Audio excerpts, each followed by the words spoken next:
और ये लड़ाई की शुरुआत है कि दोगे तो प्यार से लेंगे, नहीं तो संसद या सड़क में घुसकर भी हम।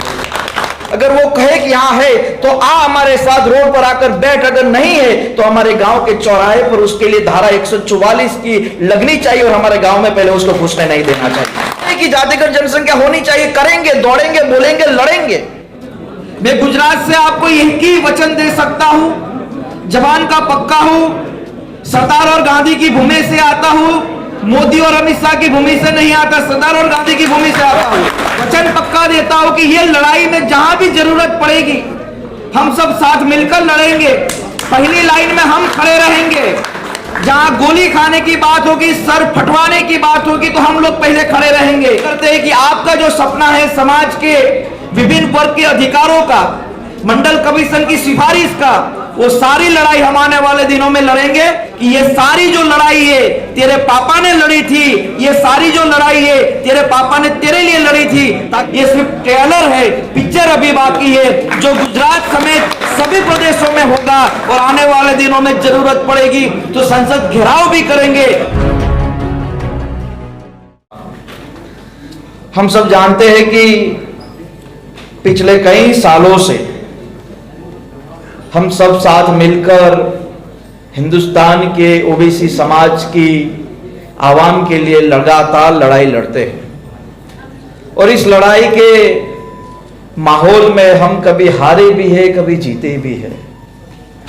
लेकिन 15-17 दिन पहले लोकसभा और राज्यसभा में ओबीसी संशोधन बिल पारित होने के बाद लगातार ये बात पूरे हिंदुस्तान में उठ रही है कि जातिगत जनसंख्या पर अब बात होनी चाहिए, 50% आरक्षण को बढ़ाने की बात होनी चाहिए। और इसी मामले में आज ये पहली मीटिंग भी मैं मानता हूं और ये लड़ाई की शुरुआत है कि दोगे तो प्यार से लेंगे, नहीं तो संसद या सड़क में घुसकर भी हम। हमारे वहां एक कहावत है कि जब हिरण सुबह उठता है तो वो अपने जान को बचाने के लिए तय करता है कि आज मुझे इतना भागना है ताकि मुझे कोई पकड़ ना सके, कोई मार ना सके। और उसी दिन सुबह एक शेर जागता और कहता है कि आज मुझे खाने के लिए किसी के पीछे भागना पड़ेगा और उसका शिकार करना पड़ेगा। सवाल इतना है कि हिरण अपनी जान बचाने के लिए भागना चाहता है और शेर खाने के लिए, ताकि वो भी जीवित रह सके। अब हम लोगों को ये तय करना है कि हमें हिरण बनना है या शेर, क्योंकि आज के माहौल में कहीं ना कहीं हमें अपने अधिकारों के लिए भागना पड़ रहा है, दौड़ना पड़ रहा है।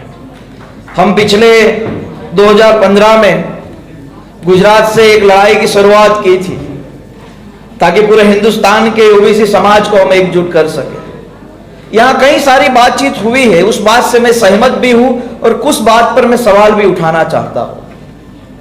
ओबीसी जातिगत जनसंख्या को लेकर हम इसी हॉल में जो बात करेंगे, 50% को बढ़ाने की हम इसी हॉल में बैठकर जो बात करेंगे, मैं मानता हूं उससे बेहतर है कि हमें सड़क पर उतर कर एक लड़ाई लड़ने की जरूरत है। यहां पर मैंने देखा कई सारे लोगों को आपने बुलाने का काम किया होगा, जिसमें कोई सत्ता के भी होंगे, विपक्ष के भी होंगे।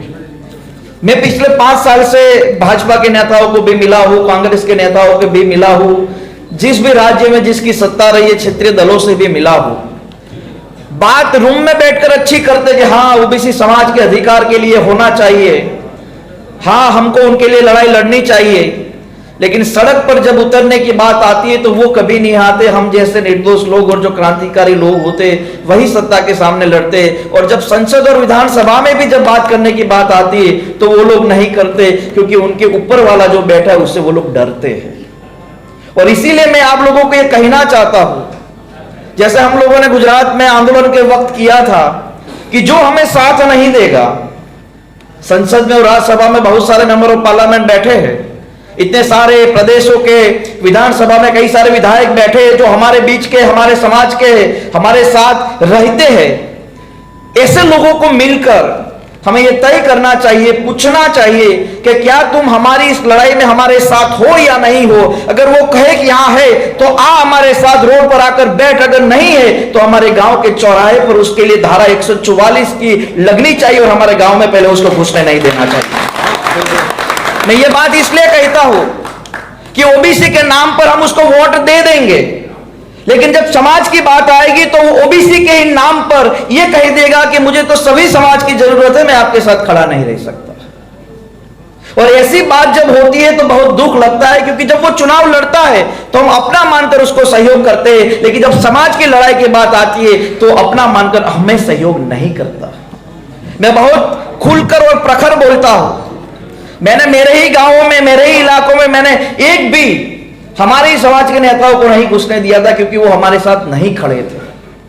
जो लोग हमारे साथ नहीं खड़े रहते, ऐसे लोगों का मेरा मानना है कि उनको एक्सपोज करना चाहिए, लोगों के बीच में उसको खड़ा कर कर उससे सवाल भी करना चाहिए, उससे जवाब भी लेना चाहिए।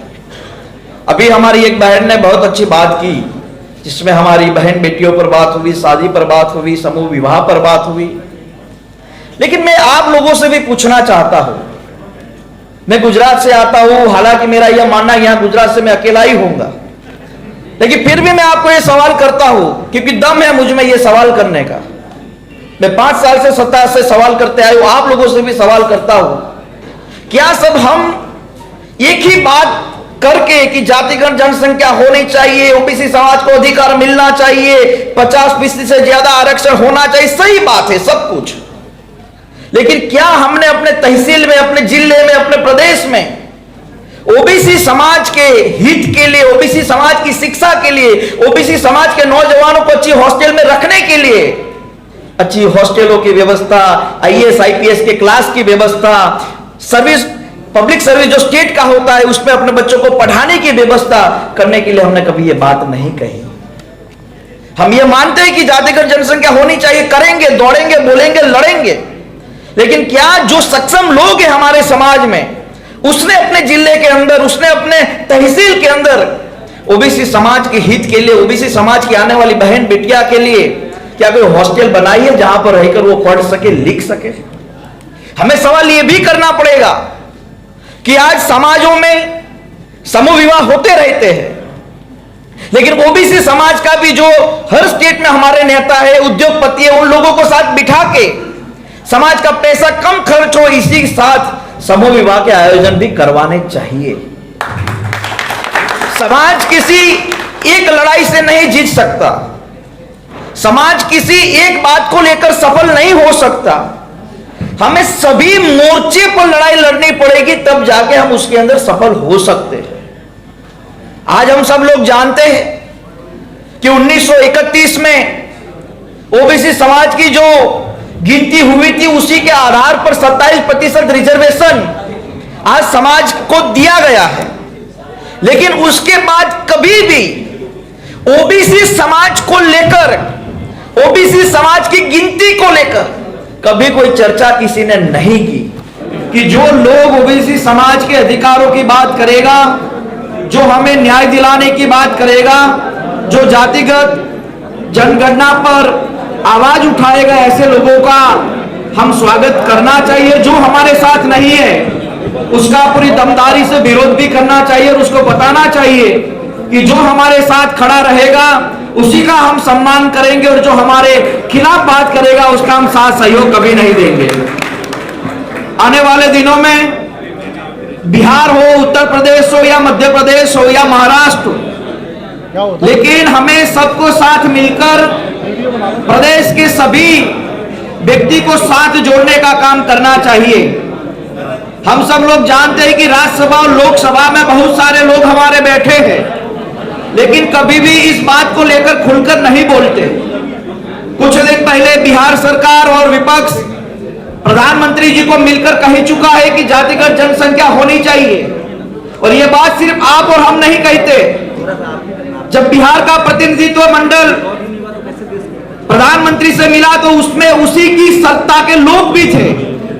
तो मेरा यह मानना है कि हमारी जो बात है, हमारी जो आवाज है, वो पूरी तरह से सही है, जिसको लेकर हमें इस लड़ाई को और ज्यादा मजबूत करने की जरूरत है।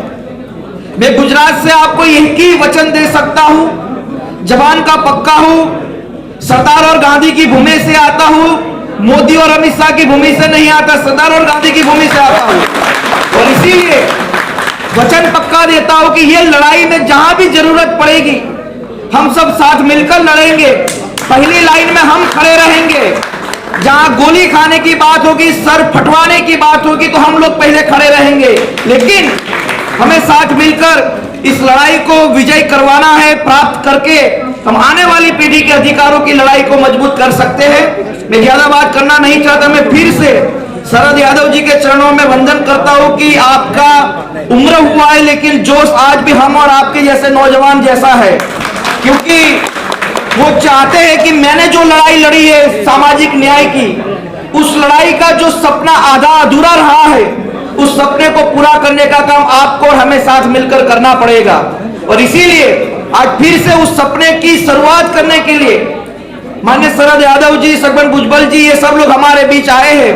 हम वंदन करते हैं कि आपका जो सपना है समाज के विभिन्न वर्ग के अधिकारों का, मंडल कमीशन की सिफारिश का, वो सारी लड़ाई हम आने वाले दिनों में लड़ेंगे, ताकि आगे जब हम अपनी पीढ़ी के सामने बात रख सके तो कह सके कि ये सारी जो लड़ाई है तेरे पापा ने लड़ी थी, ये सारी जो लड़ाई है तेरे पापा ने तेरे लिए लड़ी थी, ताकि आने वाला भविष्य सम्मान के साथ जी सके।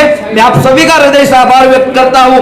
ओबीसी महासभा का हृदय से धन्यवाद अदा करता हूँ कि ये लड़ाई की सिर्फ शुरुआत नहीं है, ये सिर्फ ट्रेलर है, पिक्चर अभी बाकी है, जो गुजरात समेत सभी प्रदेशों में होगा और आने वाले दिनों में जरूरत पड़ेगी तो संसद घेराव भी करेंगे, ताकि समाज हितों की बात हो सके। जय हिंद।